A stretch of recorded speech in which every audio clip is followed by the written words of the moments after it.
In the small, picturesque town of Elmwood, nestled between rolling hills and dense forests, life was simple and predictable.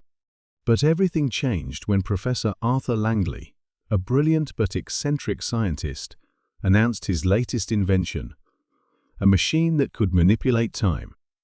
The townsfolk were skeptical, but the professor was confident. He called it the temporal paradox engine. Professor Langley was a tall, wiry man with wild grey hair and thick glasses. He lived in a large old house on the edge of town, filled with strange gadgets and books. His only companion was his loyal dog, Max. The professor had always been a bit of a recluse, but his latest invention had brought him into the spotlight.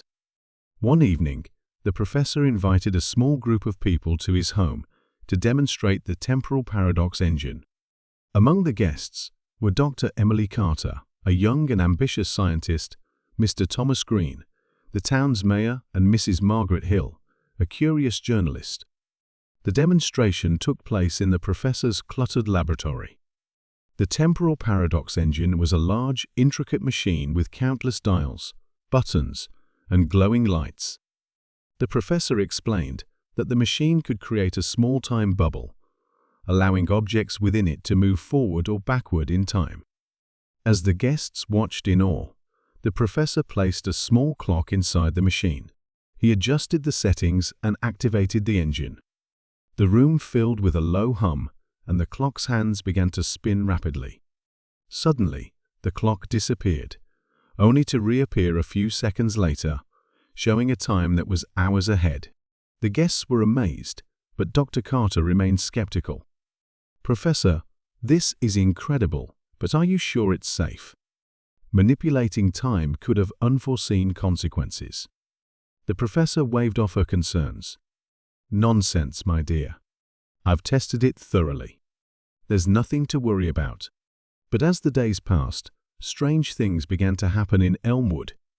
People reported seeing double of themselves, objects appearing and disappearing, and even moments of déjà vu that felt too real to be mere coincidence. The town was in chaos, and the professor's invention was at the center of it all. Detective Samuel Harris, a seasoned investigator with a sharp mind and a calm demeanor, was called in to investigate. He arrived in Elmwood and immediately went to the professor's house. The professor greeted him with a mix of excitement and nervousness.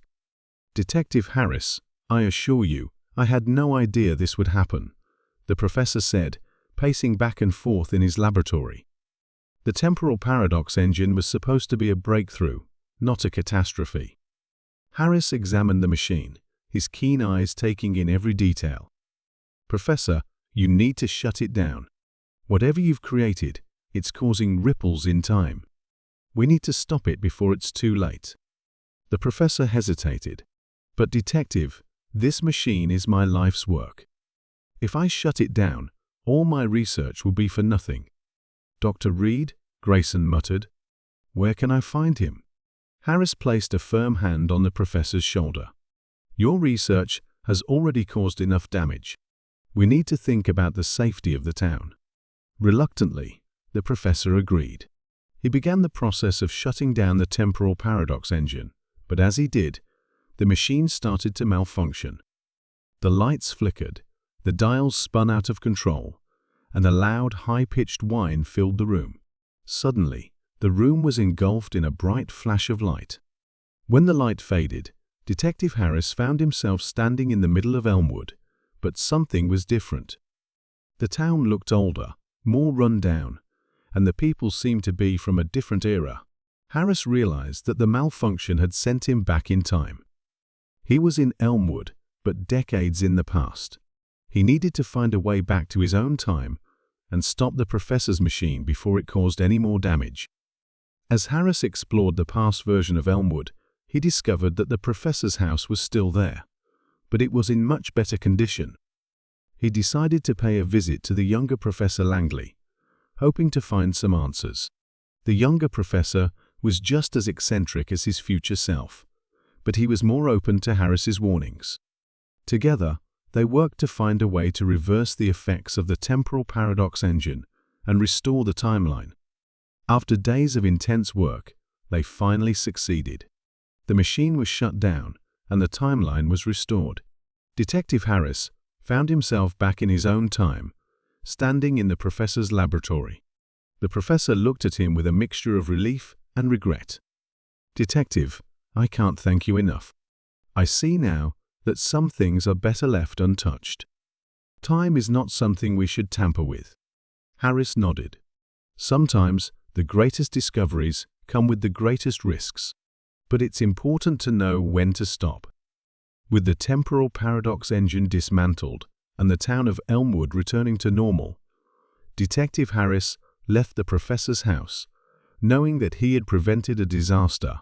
As he walked down the quiet streets of Elmwood, he couldn't help but wonder about the mysteries of time and the paradoxes that lay within.